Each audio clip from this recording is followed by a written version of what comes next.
Ready?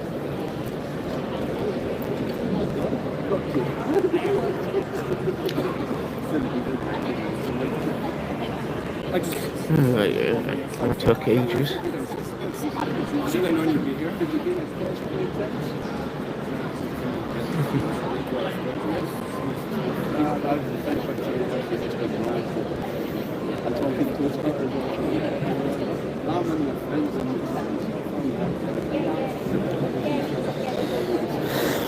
Oh, excuse me.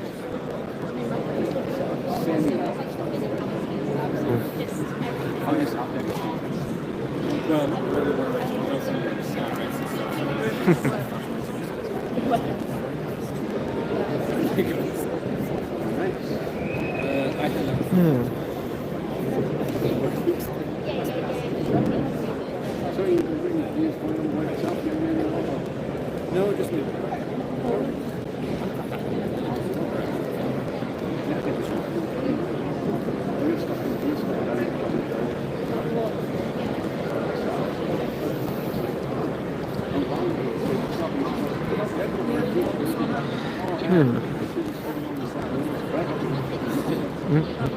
Well, I know the pastor.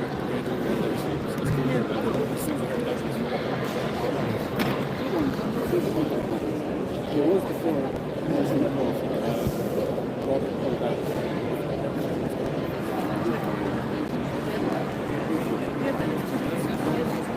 I know he's doing something for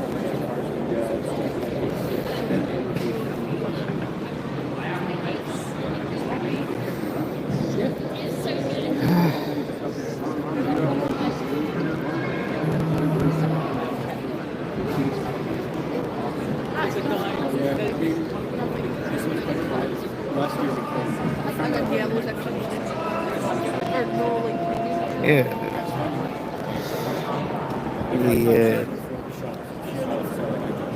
Botanic Gardens.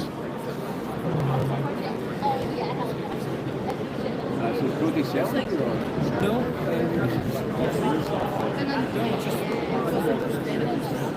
Yeah, it's keep something with the car is expensive. That is blue. More blue.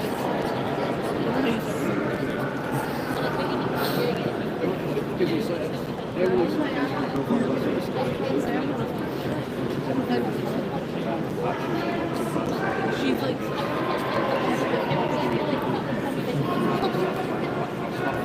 I think that's a big part of it. She even decided to go and get to me. Yeah. And vice versa.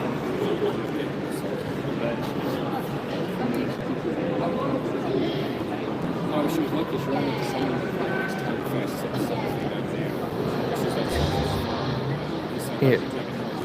Yeah, the Botanical Garden.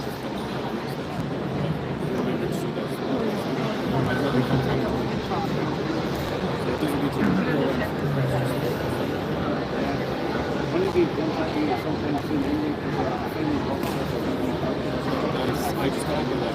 Yeah. It's amazing.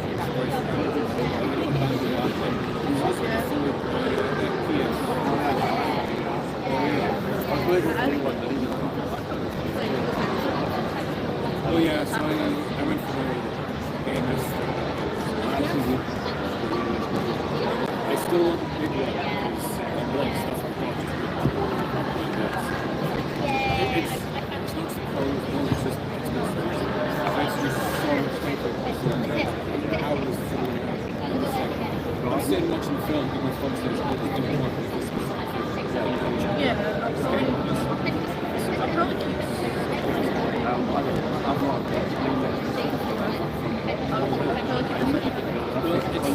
It's a nice one because they are really spaces. I'm sure you would. My old one, I have it in the space. Okay, that's fine. Until the banks move over to slow motion, realizing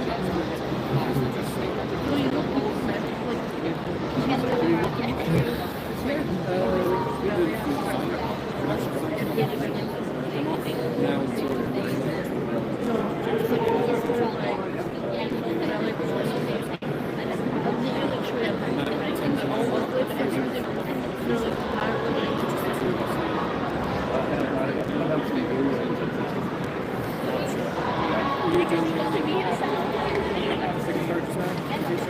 No,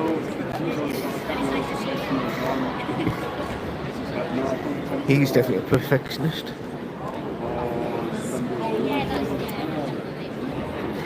yeah, she's a little bit. So, actually, the whole base was at the days. And I did that through the coverage channel. So I just kept running into it. Then they need module shots and a railway tunnel.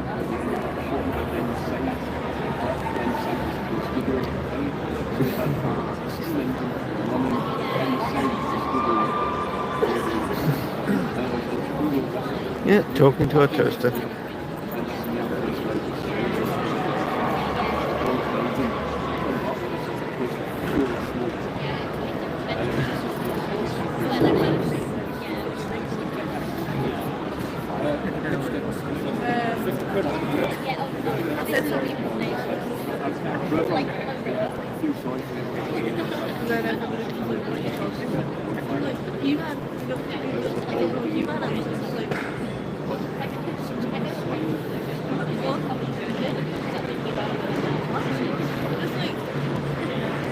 Sounds like someone's clapping at it.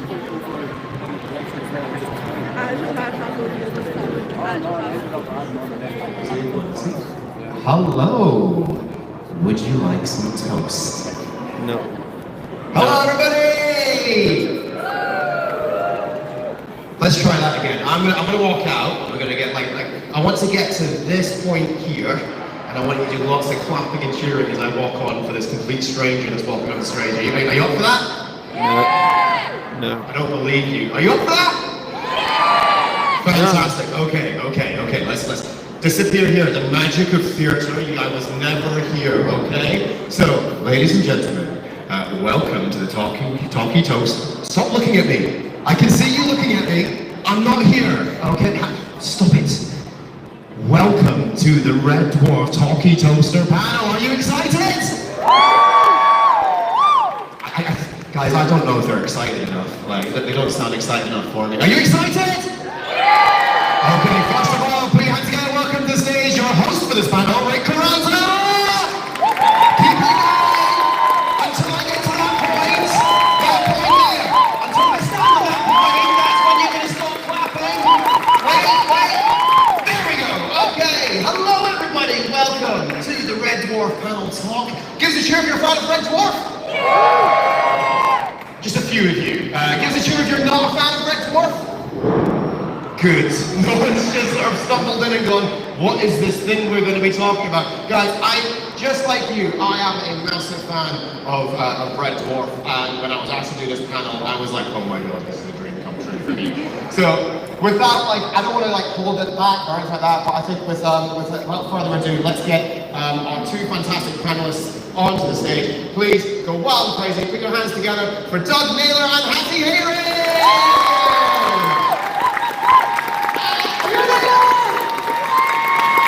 Keep it going until they stand the window. Until they sofa, keep it going. Oh my word, there you go. Have your sofa. Oh, I'll be all the way over here. Oh, this is so exciting. Keep it going. Please don't do that. Is it plugged in? Oh, it's plugged in. No, it don't. Oh my word. Hello. Welcome to Glasgow. Yeah. Hello. Oh. Hey. Hello. Oh, look at you. Well-trained audience. They understand the international signs for woo. There we go. You see, this is lovely. It's lovely to have you two here. Are you enjoying your time in Glasgow so far? Thank you. Yes, thank you. It's been great. Yeah. The first question I think is important. Well, it is. Excellent. The first question, of course, is. You've been here before, but can't remember why. Well, you've done stand-up comedy. Surely you've done Glasgow Stand. I mean, I'm from Edinburgh, so this is like. Yeah, I'm trying to be careful when I come through here. What I love is backstage, they were asked which microphone they would like. One is blue and one is green. I think you have to be careful in Glasgow with that one. The first question I think is really important is, would you like some toast? Yes, please. Guys, where's the bread? Forgot that. No, but it is lovely. It is lovely to have you here. So, yeah, Hattie, you've obviously been to Glasgow doing comedy. Doug, Glasgow, have you been up to Glasgow much? Or? Yes, and my mum was from Glasgow. And we used to come up, to visit my grandmother who lived in Glasgow with 3 sons. So when I was a kid, we used to come up every holiday. And some fantastic times. My uncle would take me to a football game. Didn't matter.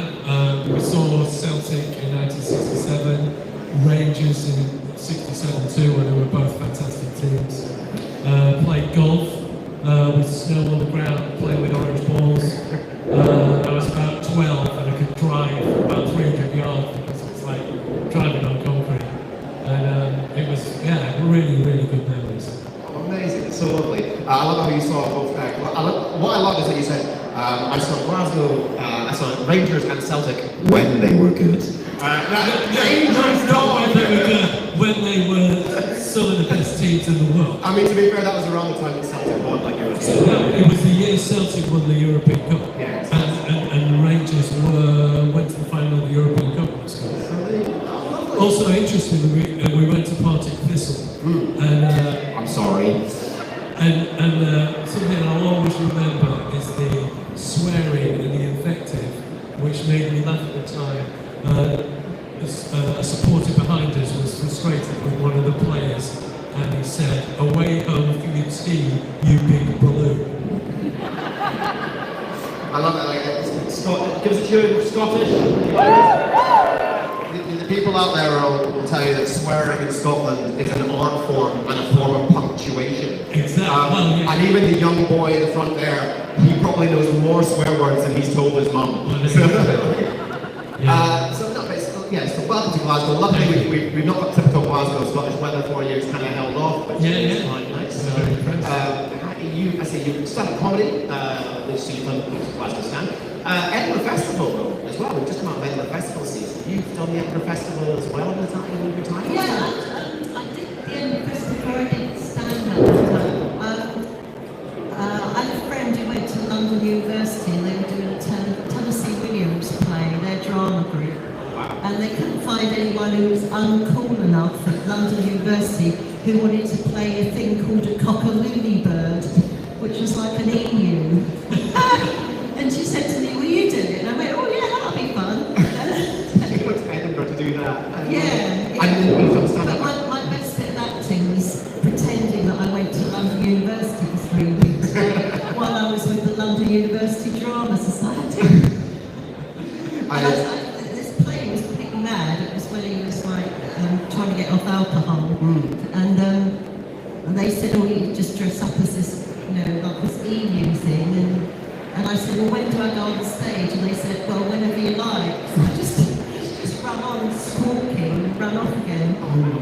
And I got a review that said about my padding that I was wearing, but I was a bit pissed off because I wasn't actually wearing any padding.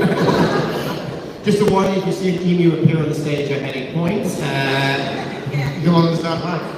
So you've done the Edinburgh Fringe in terms of you started off the Edinburgh Fringe not doing stand-up, so you did the sort of amateur theatre thing, then you've done stand-up. So you've had the full Fringe experience. I was just doing a friend a favour. Doing a friend a favour, yeah.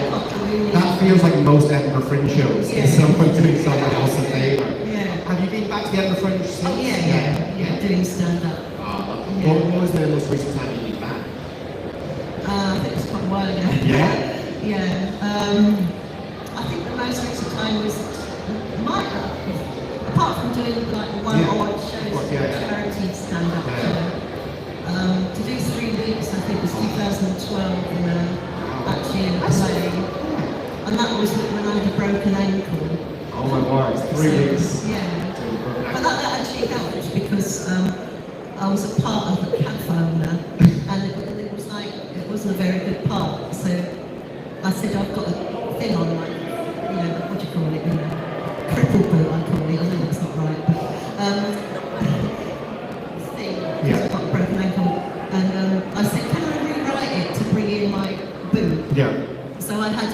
whole lorry load of Battenberg cakes had fallen on my foot. I love. It kind of helps the play a bit, really. Yeah, before that, it was a terrible play. After the Battenberg cakes, it was amazing. Next question, would you like a croissant? Yes, please. Oh, have we got croissants? No, okay, I forgot to bring that as well. Do you know what it's like when they say, I kind of live this, when they say, what do you want for lunch? I always say nothing bready, and I really mean it. I'm not even being, I'm not even talking to Talkie Toaster properly. So, let's talk about Red Dwarf. I think I'm a huge fan myself. I remember watching it very early on.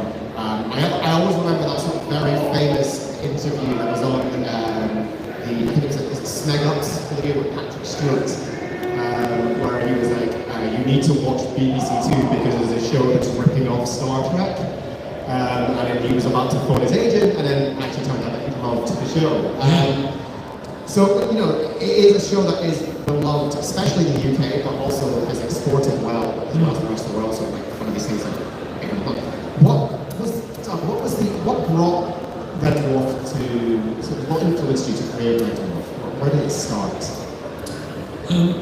Well, we were working for Spitting Image, and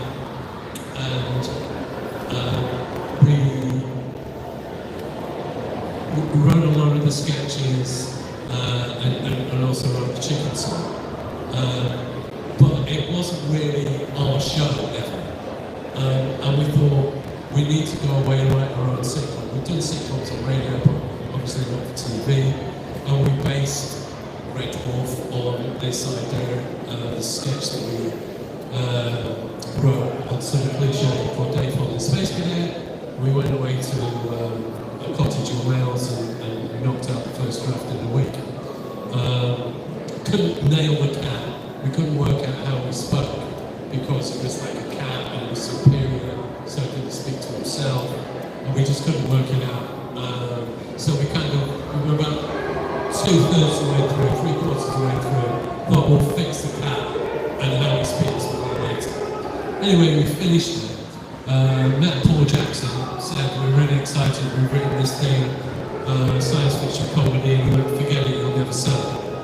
And we went, why? He said, because science fiction is really expensive, no one likes science fiction, and you won't sell it. And we went, but this is really ordinary, character comedy, there are no aliens in it, it's not really that expensive. And he went, well, say in the first line, say it's like an ordinary ship's corridor, blah, blah, blah. So anyway, we did. We sent it to John Lloyd, who we were working with, he did propaganda. He got really excited about it. Paul Jackson hadn't read it at this point. Our agent called Paul Jackson and said, John Lloyd has read it and he really likes it. So Paul Jackson then read it that night. And he really liked it, apparently. He never told us that specifically, I don't recall. It was just like, Paul's interested.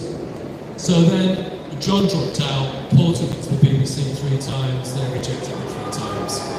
And we thought, that's it, it's not going to happen.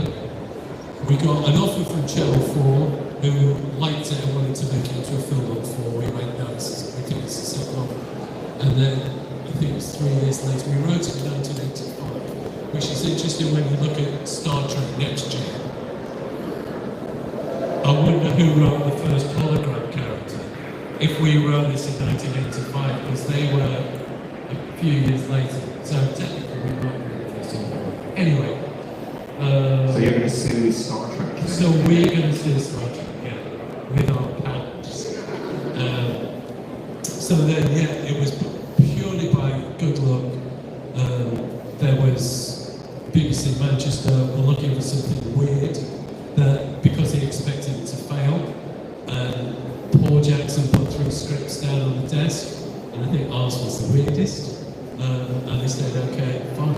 So it was a really bizarre situation because we've been rejected by BBC 3 times, and then here we were working for BBC Manchester in a sort of, the BBC London now, is this allowed? Will we get arrested and thrown out the building? But anyway, and that's how it started. Yeah. Yeah, it was unexpected success then. It was, I mean, to be fair, it was a hit from the start. We got 5.3 million, which was a huge figure in that first show. And Peter Risdale Scott, who commissioned it for BBC Manchester, was just so thrilled because there was such a rivalry between Manchester and London. And Manchester was regarded as, they don't know what they're doing, blah, blah, blah. They just do shows for the Northwest and news shows, and they did question sport and stuff like that back then, questions. So it was a real feather in his cap, so good. Oh, amazing, excellent. And there is sort of a, those first two series of Red Dwarf, like a core 3 characters, and of course you've got Norman as your Holly. But there's a sort of this tonal shift going into series 3, and of course Patty comes in replacing Norman as Holly. What was it like for yourself, sort of coming into those first two established series, but coming in as a third, sort of expectation, pressure? What was it like coming in at that point? Well, I was only meant to do Parallel Universe. I mean, they saw me on Friday Night Live doing stand-up and thought I was like a female Holly. What? No, a female Norman, that's it. For Parallel Universe episode. So I was only meant to do that one. What really happened between that and Series 3, I'm not sure I ever got to the bottom of. But I was asked to come in and audition, and I wasn't the only one auditioning.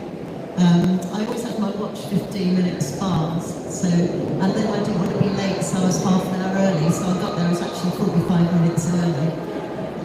So they said, do you want to go away and come back? So I said, I'll go and get a drink, which I was told later they thought I'd gone to the pub. so that kind of put me slightly, I think, in the frame anyway, that I may have gone off to get drunk and then I was going to come back. I thought, she might fit in. Anyway, as far as I can remember, I think that's 12 people auditioned. There's a really interesting, really have different ideas.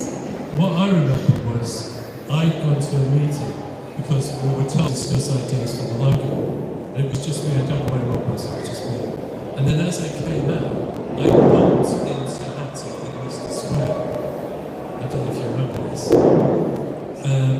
And we had a chat, and then I went back, and I said, hang on, because we were looking for people, couldn't really find the right person.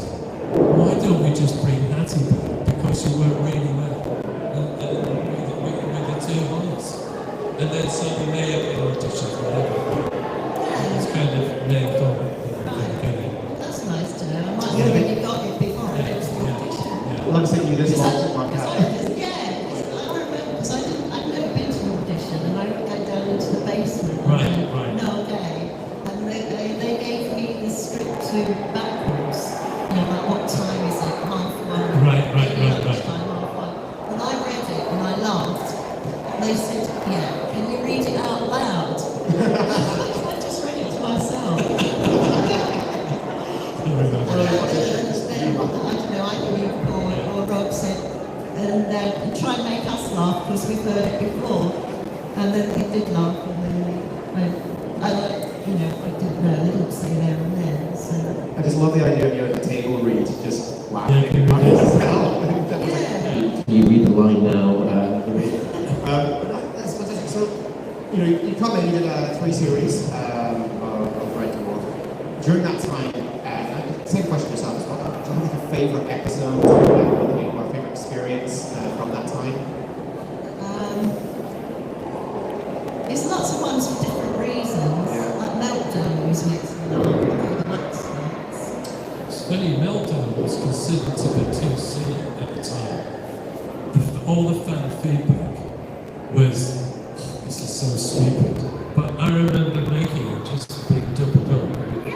The stupidity of the whole thing. Yeah, there's a kind of thin layer of satire there as well.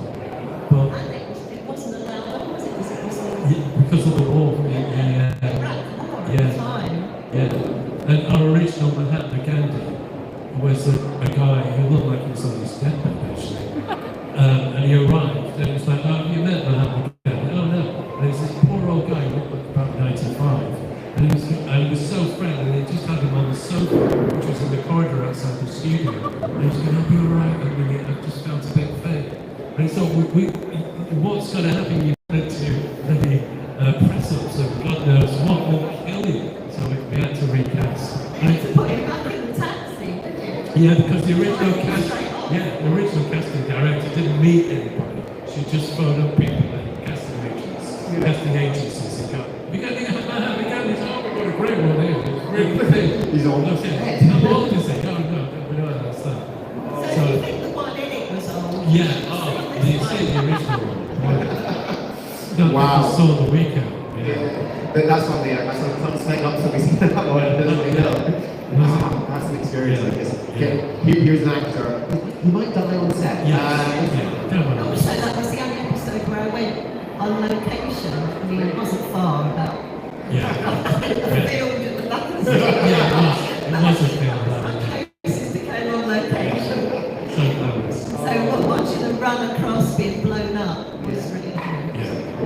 And Elvis was fantastic. Yeah, I like Elvis. He seemed to really be into it. Yeah. Was he that into it off camera as well? Yeah. And he just cracked everyone up, just being Elvis. Oh, I love He it. came to the Red Dwarf convention as well, and sang as Elvis and was Elvis, wandering around as Elvis. He didn't stop being Elvis. He was great. Oh, I love that. That's amazing. It must be so satisfying as well. So you talked about sort of the beginnings of it. It was directed by the BBC sort of 3 times. BBC Manchester went stealth mode on creating it. To sort of do 6 series later on and win an international Emmy for the Republic. So that must have been such a crowning moment. How did that feel, sort of, taking that nomination and win?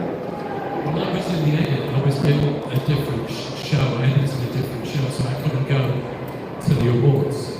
So I said to Rob Grant and Robert Llewellyn, if we win it, give me a call, obviously.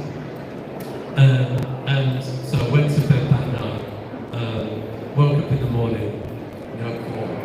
So this just gives you an idea how long ago it was. I went through to my office. It was on teletext. Teletext is, people even know what teletext is? Bamboozle, that's it. That was really good teletext. So it's like text on the television. So you can find the news, find out who won it. And that's like, oh shit, we did.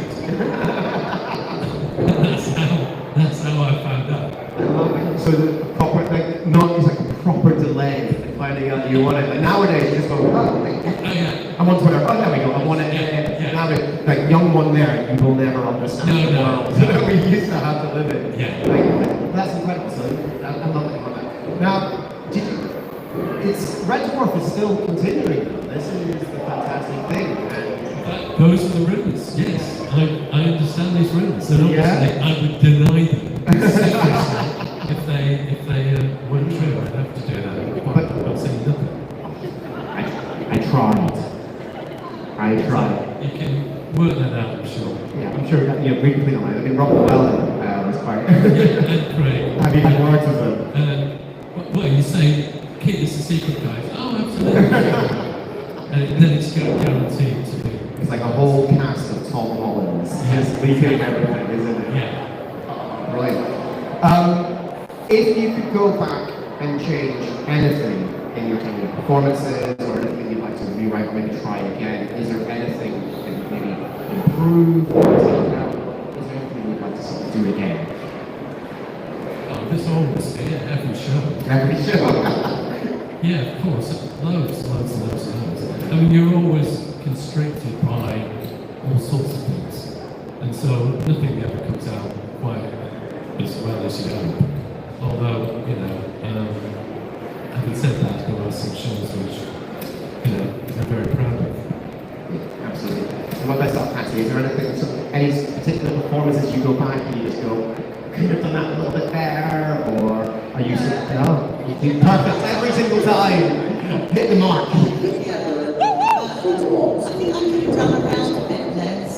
That was a bit tired. Yeah, you had a very physical role, being carried around in cranes. Actually, I could have ate a few less tea time assorted biscuits while I was watching the others, because I went up a dress size, so that's like I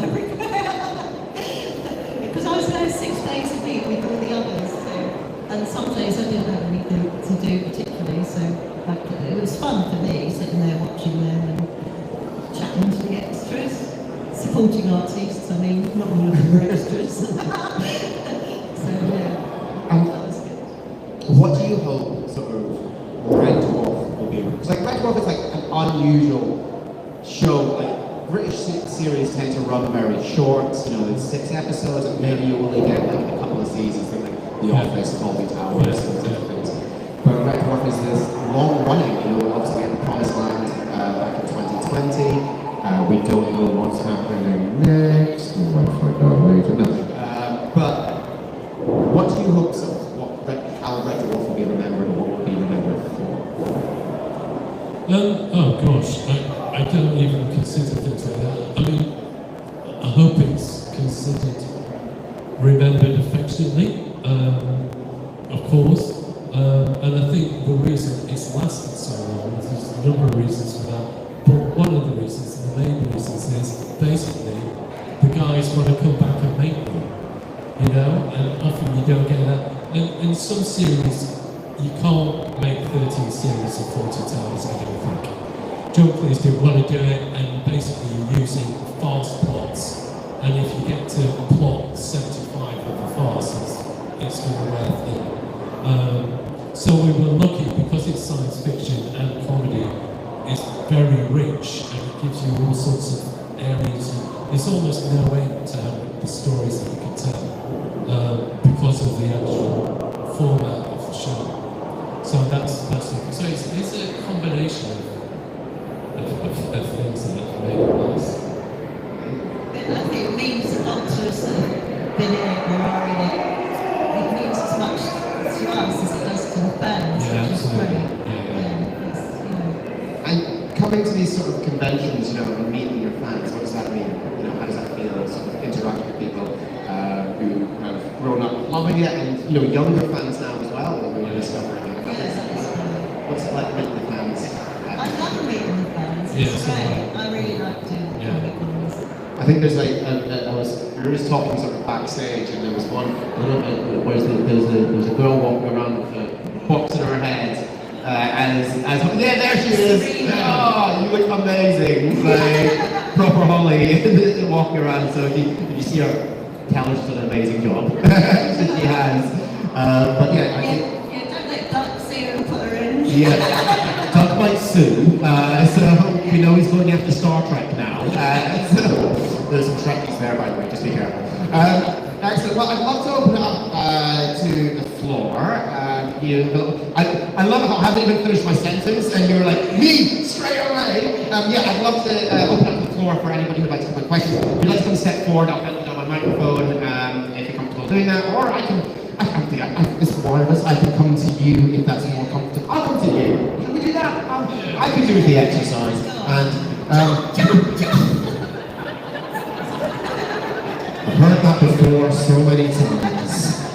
Wouldn't be the first time I've died on stage either as a stand-up comedian, so there we go. Right, here we go. I'm coming to you, I'm coming to you. Oh my God, roving mommy. Hello, hello. Scared to know, I seem over it. Both Patty and Doug, are there any aspects of the characters, either from Red Dwarf or any other franchise before, that have aspects you haven't been able to fully look into or explore properly and explore in the books? Sorry, Steve. I've only got an IQ with like minus figures, so Is there any aspect of any of the characters that you feel like you haven't been able to fully explore or showcase? Oh, okay. There are always new aspects because as they grow old, they evolve, they change. And so Lister age 53 is different from Lister age 23. You know, he's been on that spaceship for a very long time. So there are thoughts for the new special which reflect how old he is now and how different he is from when he was first put in stasis. So that's just an example of there's still things to be learned. Amazing, thank you. Next one. Thank you. Our good-looking host here asked you earlier if there was any scenes or bits that you would change, but contrary to that, are there any scenes or bits that stand out in your mind as a piece that you completely nailed, you got it right on the spot, you're very happy, it's like your pride and work of art for both of you, please?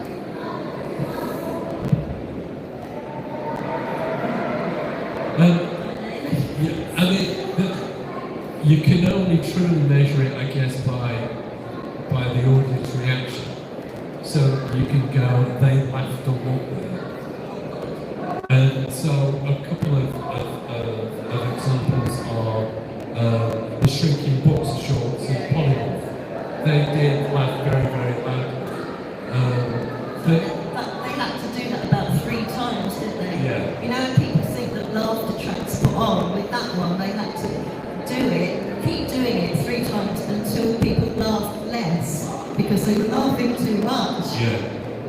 And the scene probably with the most huge laughs, certainly that I can remember, is one from 20K, one of the later shows. We recorded it, I think it was a week or 2 before Christmas, and it was in the kind of Prohibition bar. And just, the laughs on that were just enormous. It's so many. But so you measure it like that. I like very much the moonlight scene from Promised Land. I thought that was interesting, that one, because Craig, the first time Craig did it, he didn't do it very well at all. And we went, that's not working. And then he'd only read the scene, he hadn't read the script, so he didn't actually understand what the scene was. So but we redid it, and we both were great, I thought, with that. But you always look at the lack. Oh, it could have been funny, it could have been this, it could have been that. Certainly from my point of view. Brilliant. Who wrote the Brilliant song and can you sing it? I can't sing it. I know. No, can't sing it. I'm not musical. I remember I wrote the chicken song. Go write the chicken song. No, I can't sing any of those. No. I did go to a very good music school though. It was called Cheatham School of Music, although it became musical a few years after I arrived. And I had no musical ability whatsoever. And we had to select an instrument when I first arrived. It was between a recorder, a tambourine, and a triangle. And I chose the recorder. But the music teacher, Jerry Littlewood, would choose anyone who was playing out of tune or flat, and then that person would have to play in front of the whole school orchestra, so it was terrifying. So I got over that by jamming tissue in my recorder, so I made no sound at all. And because I was sitting with a group of boys who could play the recorder, we all went great, it was good, never got picked on, and then at the end of term we all got promoted to the piccolo. So I was like, oh God, right. So I then stuck the piccolo with, again, exact same scenario, got promoted to the flute, where I got found out. Who knew you play it sideways, not me. So that was kind of the end of my musical career, not musical. Imagine if it got to the tuba and it I know. Yeah, I know. I thought it was going to be bigger than the Beatles, just stucking tissues of instruments. Here we go, next question. Hi there. I would just want to go back to the thing about the cat's voice. I'd like to know more about how you actually got involved in it. The cat's voice. Yeah, well, how we talked. Right, I mean that was an influence. Danny was influenced by James Brown, and he sort of started off with kind of James Brown as kind of like his chief influence, and it sort of came from that. I mean, I remember when he first came to the audition, naturally, perfect for the cat, totally in character, and perfectly in character for Danny himself. He was late. And Danny has been known to be late in the past. In fact, I'm not entirely convinced he was born on his birthday. I think they just applied baby, you probably saw her. They'd be outside in the corridor or something. So anyway, he came in half an hour late, dressed in his dad's suit, and was just absolutely nailed it. And he was the very, very first person we saw for the camp. And then he walked out, and I looked at Rob, I went, he's the cat, he's going to be the cat. And we were like, the first person who comes in to audition, is that possible? And of course, no one was ever remotely as good as Danny, and that he just completely nailed it. And he's just, he's proved, he was just perfect for the part. Brilliant. Next question.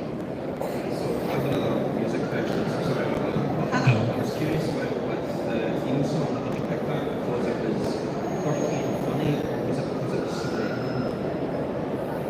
Well, that was Hal Goodall, of course. He, I think he came to a read-through, we talked to him about it, and then he went off and he came and he played us the theme tune on a piano. And we were, and also he had such a reputation because he'd certainly done Blackadder. I think he'd done a couple of other theme tunes before. And it was like, oh, right, okay, yeah, that sounds really good. And so that was the outro feature, and then later he came with the rock guitar version. But it was very much how we go on his own. He wrote the lyrics. We just went, yeah, we think this is great. Everyone seems to like it.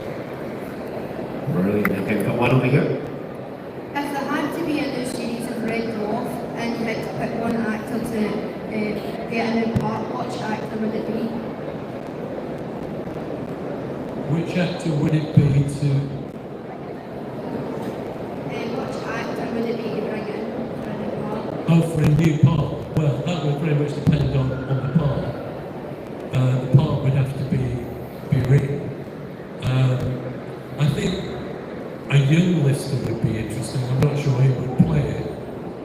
I'd like to discover a 23-year-old identical to Craig Charles at 23 young listener. If anyone knows one, please call me. I think that would be interesting. You do cast a lot of comedians, Doug, and I do stand-up comedy. So... Okay, you don't look that much like a young Craig Charles. I could do a rimmer would probably be more suitable. There's one over here at this side. There's a question over here. Ah, here it is. So that's already talked about us for Hattie. We obviously joined full-time in season 3 when it kind of hit its stride. I want to ask about your experience of joining an established cast. And I'm thinking the British comedy circuit's quite tight-knit, particularly you and I guess Robert Weller that joined at the same times. How was that for you to come into this thing which is already running? Yeah, well, I was excited to join it. Luckily, obviously, there wasn't the internet then, children, there was the internet then. And so, anything that had to be slagging me off had to be written to the BBC in green crayon and then forwarded on to me. So Was stuff forwarded on? Horrible. No. Oh, okay. Yeah. So either the BBC tore up the ones in green crayon or the Word. Whereas now, you can sometimes read them 30 years on, going, when this year, but whatever. So no, I was excited. I couldn't believe it. Actually, I was living in a squat at the Elephant and Castle, which if anyone knows where that is, South London, when that happened. I just started doing stand-up, so it was mad. I just couldn't believe it. It's interesting that sort of feedback you get, because I remember around about series 3 or 4, someone saying, did you have any idea of how much the science fiction community hated Red Dwarf in the early series? And it was like, no, I didn't actually. How do you get to know that? And so it didn't affect us in any way. It just kind of tuned off doing what we thought was, trying to make it better. So it's kind of quite interesting. I mean, of course, Series 3, Rob and I became producers in Series 3, which is why there were a few changes in terms of the look and blah blah and stop and all that. We felt, despite loving many of the scripts of the first two series, that it looked infinitely better from season 3 onwards. And Rob had been quite resistant to a robot of any kind because he thought it was a cliche in a science fiction series. Of course, he was absolutely right. However, we were desperate for another character. There just weren't enough characters in the first two series. So anyway, finally. Yeah, it's funny, we watch 1 and 2 now, kind of waiting for Robert to come in.